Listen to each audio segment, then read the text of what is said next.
Assalamualaikum warahmatullahi wabarakatuh. Saya Radatul Abesitu Faelah dengan NIM 2108203123 dari kelas Perbankan Syariah D.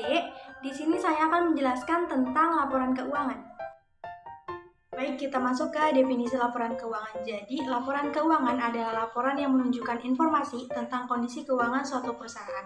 Nah, dari laporan keuangan ini kita dapat mengetahui gimana sih kondisi keuangan suatu perusahaan dalam satu periode akuntansi atau biasanya itu dalam 1 tahun periode. Tujuan dari laporan keuangan ini adalah untuk mengetahui informasi menyangkut posisi keuangan, kinerja, serta perubahan posisi keuangan suatu perusahaan yang bermanfaat dalam pengambilan keputusan ekonomi. Keuangan secara garis besar yaitu yang pertama screening. Apa sih screening? Screening itu untuk mengetahui gimana sih kondisi atau posisi keuangan suatu perusahaan dari laporan keuangan tersebut.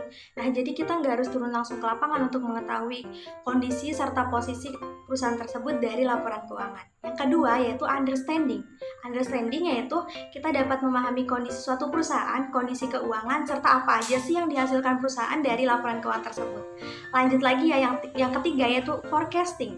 Forecasting yaitu untuk meramalkan kondisi perusahaan pada masa yang akan mendatang. Yang keempat yaitu diagnosis. Nah, kita dapat melihat apa aja sih kemungkinan-kemungkinan yang terjadi baik dalam manajemen, operasi, atau masalah-masalah lainnya. Yang terakhir yaitu evaluation atau menilai serta mengevaluasi kinerja suatu perusahaan. Lanjut ke manfaat laporan keuangan, yaitu yang pertama untuk menyusun kebijakan yang tepat, yang kedua yaitu untuk memperbaiki sistem yang sudah dijalankan, dan yang terakhir yaitu untuk menyusun sistem pengawasan yang lebih baik. Selanjutnya yaitu kita masuk ke bentuk-bentuk laporan keuangan, yaitu ada 5. Yang pertama laporan laba rugi, yang kedua laporan perubahan modal, yang ketiga laporan neraca, yang keempat laporan arus kas, dan yang terakhir yaitu catatan atas laporan keuangan atau yang disingkat dengan CALK. Yaitu laporan laba rugi. Apa sih laporan laba rugi? Laporan laba rugi merupakan suatu laporan yang sistematis tentang penghasilan, biaya, atau laba rugi yang diperoleh perusahaan selama periode tertentu. Nah, dari laporan laba rugi ini kita bisa mengetahui nih apakah perusahaan mengalami kerugian atau mengalami keuntungan. Laporan laba rugi ini terdapat 2 jenis. Yang pertama yaitu laporan laba rugi single step, dan yang kedua yaitu laporan laba rugi multiple step. Single step ini lebih sederhana sehingga biasanya digunakan pada skala bisnis yang tidak terlalu besar. Contoh laporan laba rugi seperti gambar di atas. Laba bersihnya yaitu dengan menjumlahkan pendapatan atau keuntungan dan menjumlahkan beban atau kerugian. Kemudian jumlah dari pendapatan ini dikurangi dengan beban, maka akan diperoleh laba bersih. Selanjutnya yang kedua yaitu laporan laba rugi multiple step. Multiple step. Berbeda dengan single step, format laporan laba rugi multiple step ini lebih kompleks. Nah, untuk mengetahui laporan laba rugi multiple step ini, kita harus memisahkan transaksi dan biaya operasionalnya. Yang kedua, membandingkan biaya dan beban dengan pendapatan yang berkaitan. Setelah itu, baru menghitung laba operasionalnya. Laba operasional akan menunjukkan perbedaan antara aktivitas biasa dan aktivitas insidental atau extraordinary. Nah, kita bisa lihat contohnya di atas ya. Laporan perubahan modal. Laporan perubahan modal adalah laporan yang berisi seberapa banyak modal awal telah bertambah ataupun berkurang selama periode tertentu. Laporan perubahan modal ini terjadi karena adanya laba atau rugi usaha, pengambilan pribadi dari pemilik atau PRIV, dan penambahan modal dari pemilik. Contohnya seperti gambar di atas ya.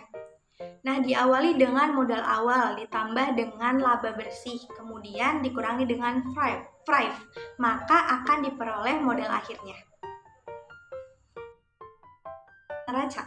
Seperti namanya, neraca atau balance sheet merupakan salah satu jenis laporan keuangan yang menunjukkan posisi dan informasi keuangan sebuah perusahaan. Nah, dalam laporan neraca ini di dalamnya terdapat informasi tentang aset, kewajiban, dan modal perusahaan secara lengkap dan rinci. Laporan neraca ini ada 2 bentuk. Yang pertama yaitu laporan neraca bentuk stafel, dan yang kedua laporan neraca bentuk kontrol. Bentuk neraca ini yaitu neraca yang disusun ke bawah baik aktiva maupun pasivanya.